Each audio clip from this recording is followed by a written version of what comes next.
어제부터 하루 종일 포털을 뒤덮은 안타까운 검색어가 있습니다. 5인조 걸그룹이죠. 레이디스 코드의 교통사고 소식인데요. 어제 새벽 스케줄을 마치고 대구에서 서울로 올라오던 중에 빗길에 미끄러진 차량이 갓길 방호벽을 들이받았습니다. 이 사고로 멤버 1명이 즉사하고 현재 2명이 중상을 입었는데요. 연예계에서 반복되는 이 교통사고들 우려 섞인 목소리가 나오고 있습니다. 가수 이루 씨는요, SNS에다가 스케줄보다 더 중요한 건 회사를 이끌어가는 이의 안전이다라며 일침을 가하기도 했는데요. 하지만 내부에서는 위협을 무릅쓰고라도 무리하게 달릴 수밖에 없는 현실도 있다. 이런 얘기도 나오네요. 자, 왜 이렇게 달려야 하는 걸까요? 국내 연예기획사 대표 한 분을 익명으로 연결해 보겠습니다. 대표님 나와 계십니까? 네, 안녕하세요. 가요계에 몸담으신 지는 얼마나 되셨어요?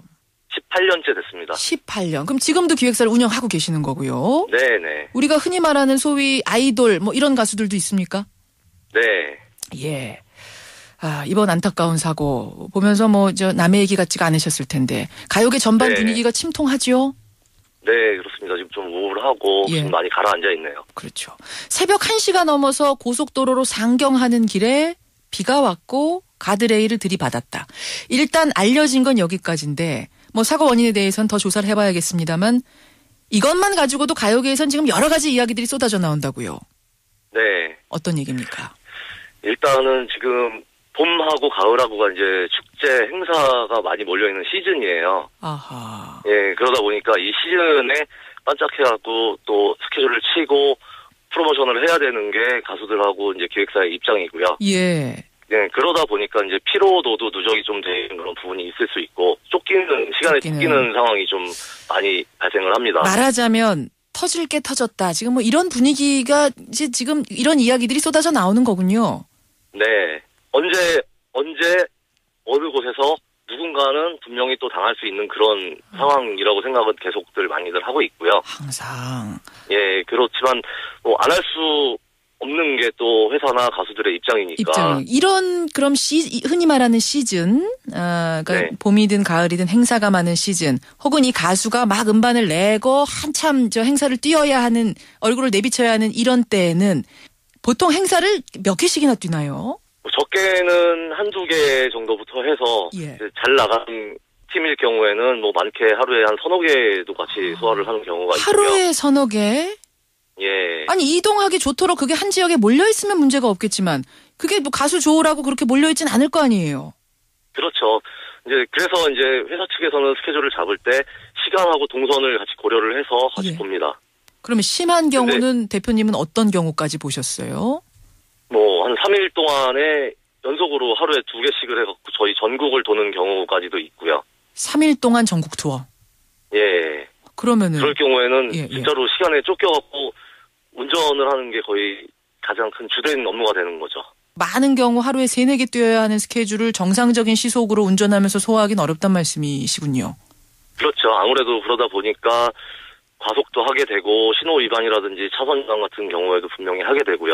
바쁠 때는 그럼 보통 시속 얼마 정도까지 밟습니까? 일반적으로 한 120, 150은 기본 밟는다고 보셔야죠. 150이 기본이에요? 그렇죠. 120, 150 사이 정도. 120에서 150 사이. 그럼 정말 바쁠 때는 그거보다 더 낼 수도 있다는 얘기인가요? 그렇죠. 사람에 따라 갖고. 와. 그래도 비가 온다든지 이렇게 날씨가 안 좋고 이러면은 하루 좀 거기서 묵고 가거나 아니면 좀 속도를 줄이거나 이렇게 해야 되는 건 아닙니까?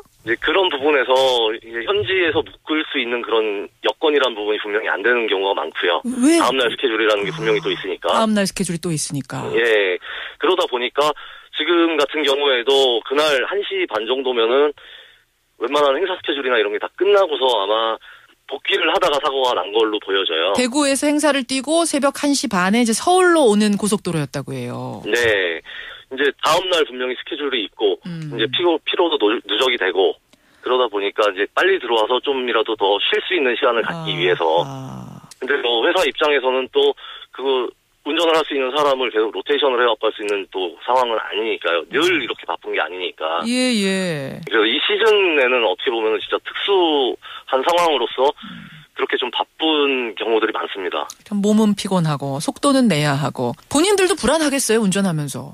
그렇죠. 그런 경우 많습니다. 현실적인 그런 부분을 좀 감안을 하고 그러면 좋은데 이게 딱 그 몰려있는 시즌에는 뭐 어느 곳에 갈 때는 오프닝을 치고 어느 곳에 갈 때는 엔딩을 치고 이런 시간 조율을 해갖고 가다 보니까 그 말씀은 어느 행사에서는 첫 번째 순서에 뛰고 그 다음 행사에서는 맨 뒤 순서에 뛰고 이런 식으로 해서라도 막 메뚜기처럼 여기저기 뛰어야 된다는 말씀이세요. 그렇죠. 그게 현실적인 부분입니다. 그렇게까지 무리한 스케줄을 해야만 생존할 수 있는 그런 환경 시스템이란 말씀이세요? 네. 안타깝지만 그렇습니다. 참 이게 하루 이틀 나온 이야기도 아니고 아까 대표님 말씀하신 것처럼 언젠가는 터질 일이 터진 거. 그렇다면 대책, 해법도 나와야 할 텐데 말입니다. 글쎄요. 지금 가장 좋은 방법은 운영에 대한 부분이 조금 원활하게 돼갖고 인력을 더 보충하고 살인적인 스케줄이라든지 좀 무리한 스케줄에 대한 부분은 좀 배제를 할 수 있는 그런 부분이 돼야 되는데 지금 현재로서는 그게 참 현실적으로 쉽지 않은 부분입니다. 아니 가수들 차량에다가 일정 이상의 속도는 못 내도록 하는 그 장치 같은 거 지금 고속버스엔 사실 그런 거 달아놨거든요. 이런 걸 다는 건 너무 비현실적인가요? 그럴 경우에 진짜로 급하게 시간이 늦어져갖고 다음 스케줄 장소로 이동을 할 때 그 규정 속도를 지키면서는 그 시간 안에 도착을 못하는 경우가 생기죠. 결국은 그러면은 이 운영하는 기획사 대표들, 가요계 관계자들의 인식이 좀 변화하는 게 먼저겠네요. 뭐 절대적으로 필요한 부분이긴 하지만 참 항상 그렇게 모든 거를 규제를 하고 맞출 수가 없으니까 그런 부분에서는 말로써 주의를 하고 계속 상기를 시키는 수밖에 없는 현실이죠. 예. 자율경쟁 시장에서 참 뾰족한 답을 찾기가 어렵다는 게 답답하긴 합니다만 어쨌든 우리 가요계 현실이 어떤지는 우리가 오늘 생생하게 들었습니다. 오늘 어려운 증언 해주셔서 고맙습니다. 네, 감사합니다. 예, 국내 연예기획사의 대표 한 분 익명으로 연결해봤습니다.